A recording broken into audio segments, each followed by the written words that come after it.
ఈరోజు మనం బేబీస్లోని cradle cap గురించి తెలుసుకున్నాము. నమస్తే అండి, నా పేరు డాక్టర్ దీప్తి. నేను paediatrician from Sankhya hospitals.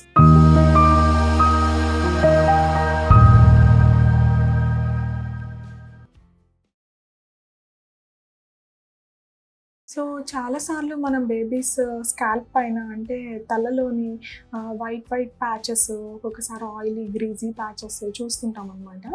So ఒక్కొక్కసారి అవి ఇన్ఫెక్ట్ అయ్యి బ్లీడింగ్ అయ్యి పస్ కూడా వస్తుంటుంది.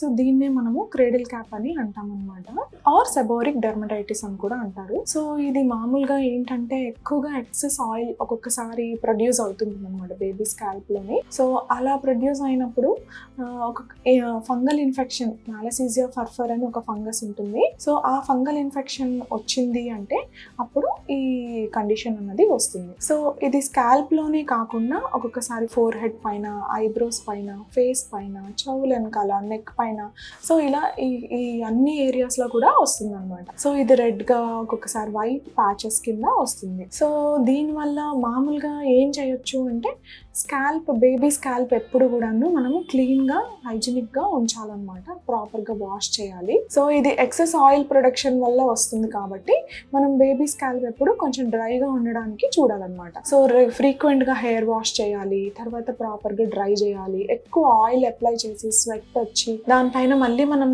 క్యాప్స్ అవన్నీ అలాగే చాలా వరకు ఎయిర్ తగలకుండా పెట్టేసామంటే కూడాను ఈ ఇన్ఫెక్షన్ అనేది ఎక్కువగా వస్తుంది. సో ఇలా వచ్చినప్పుడు ఏం చేయాలి అంటే ఫ్రీక్వెంట్ హెడ్ బాత్ చేస్తూ ఉండాలి. తర్వాత ఏం చేయాలంటే ఈ స్కేల్స్ అన్నవి నైట్ టైం మనం పెట్రోలియం జెల్లీ కానీ లేదంటే ఆలివ్ ఆయిల్ కానీ అప్లై చేసేసామంటే ఆ స్కేల్స్ అన్నీ సాఫ్ట్ అయిపోతాయి అన్నమాట.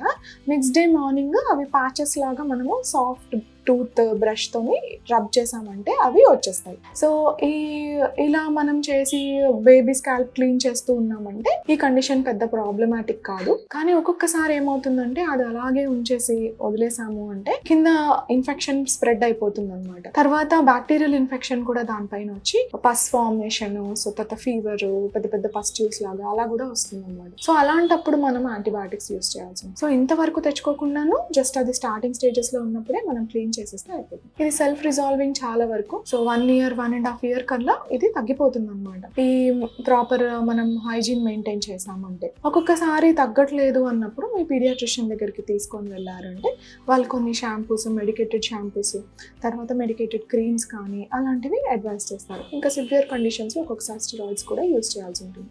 సో ఇది చాలా సింపుల్ కండిషనే, భయపడాల్సిన అవసరం లేదు. కానీ మనం తగిన జాగ్రత్తలు తీసుకున్నాము అంటే దీన్ని మనము ప్రివెంట్ చేయొచ్చు అన్నమాట. ఇంకేమైనా డౌట్స్ ఉన్నాయంటే కింద నెంబర్కి కాల్ చేయండి.